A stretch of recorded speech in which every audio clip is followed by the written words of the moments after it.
वर्ष की चर्चा के मौके पर मैं सबसे पहले संविधान बनाने वालों की दूरदृष्टि को सलाम करती हूं।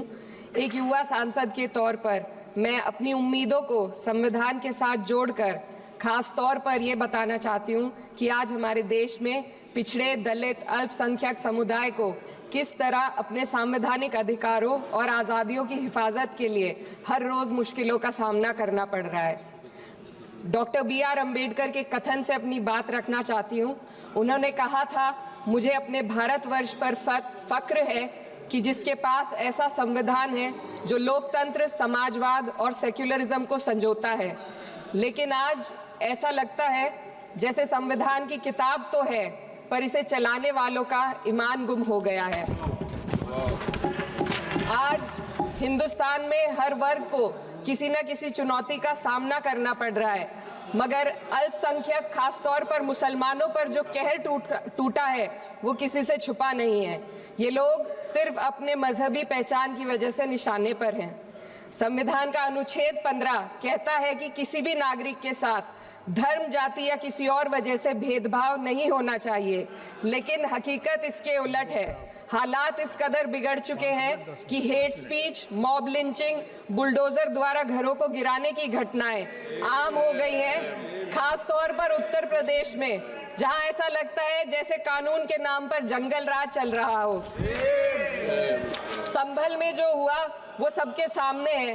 पुलिस के संरक्षण में निर्दोष लोगों की हत्या की गई और सरकार ने चुप्पी साध ली। अल्पसंख्यकों पर हिंसा बढ़ती जा रही है, मगर सत्ता में बैठे लोग या तो आंखें मूंदे हुए हैं या फिर इन घटनाओं को बढ़ावा दे रहे हैं।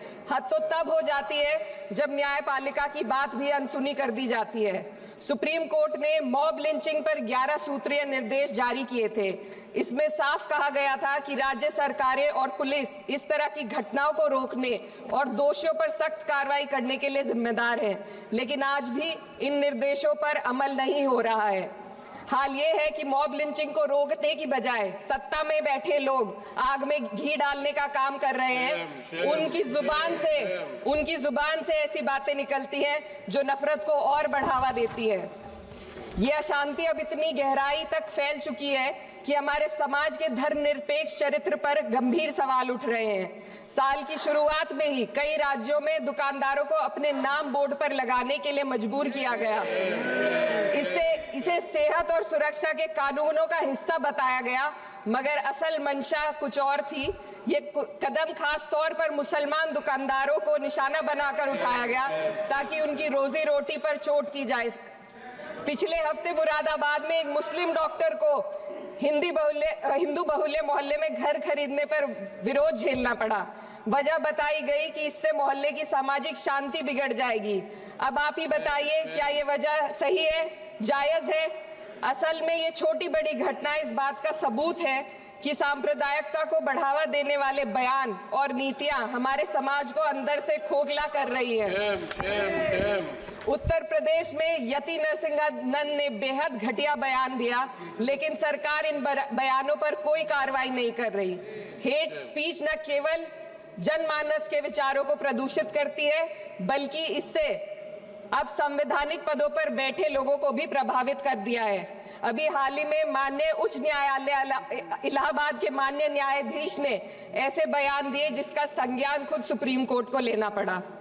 संविधान के अनुच्छेद 29 और 30 ने अल्पसंख्यकों को उनके मजहबी और सांस्कृतिक हक दिए हैं ताकि वो अपनी पहचान को बचा सके और अपने संस्थान चला सके, लेकिन आज उन्हीं हकों पर हर तरफ से चोट की जा रही है। वक्फ जैसे बिल लाकर उनके धार्मिक अधिकारों को छीनने की कोशिश की जा रही है। आज अल्पसंख्यक समुदाय को संविधान द्वारा दिए गए अपने बुनियादी अधिकार पाने के लिए लंबी लड़ाई लड़नी पड़ रही है। ऐसे कई मामले अदालत ने न्याय देकर संविधान की रक्षा की है, लेकिन अदालती प्रक्रिया में जो समय लगता है उसकी वजह से देश के सामाजिक ताने बाने को भारी नुकसान उठाना पड़ता है। मिसाल के तौर पर इलाहाबाद हाई कोर्ट ने 2000 2004 के मदरसा एक्ट को रद्द कर दिया था, जिससे मदरसों के संचालन पर सवाल उठे। हालांकि सुप्रीम कोर्ट ने बाद में इस फैसले को पलट दिया और एक्ट को वैध करार दिया, लेकिन इस प्रक्रिया में जो समय लगा उसने अल्पसंख्यकों को बेचैनी और संघर्ष के दौर में डाला है। इसी कड़ी में प्लेसेस ऑफ वर्शिप एक्ट 91 भी आता है और कई अन्य अधिकार, उन्हें भी इसी तरह अदालती लड़ाइयों में उलझाया जा रहा है।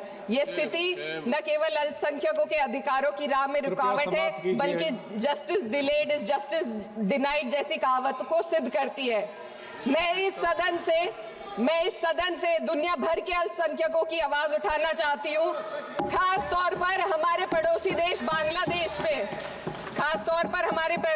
बांग्लादेश में अल्पसंख्यकों के साथ जो हो रहा है वे दिल को गहरे तक चोट पहुंचाने वाला है। उनकी जान माल की हत्या की जा रही है।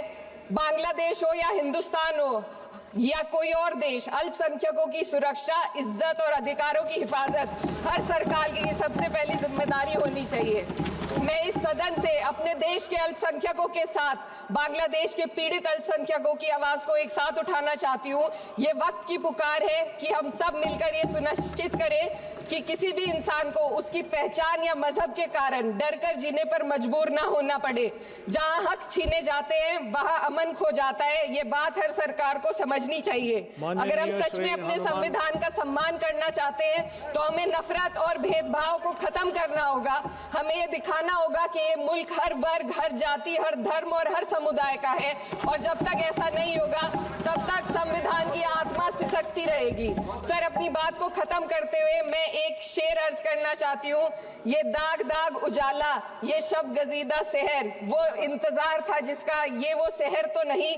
लेकिन अगर इस सदन में बैठे हम सभी सदस्य ये ठान ले कि हमें संविधान के मूल्यों को लागू करना है और उसे लागू करने का प्रयास करें, तो वह सुबह जरूर आएगी जिसके लिए लाखों भारतवासियों ने अपने जानों की कुर्बानी दी थी। श्री हनुमान बेनीवाल जी। धन्यवाद सभापति जी।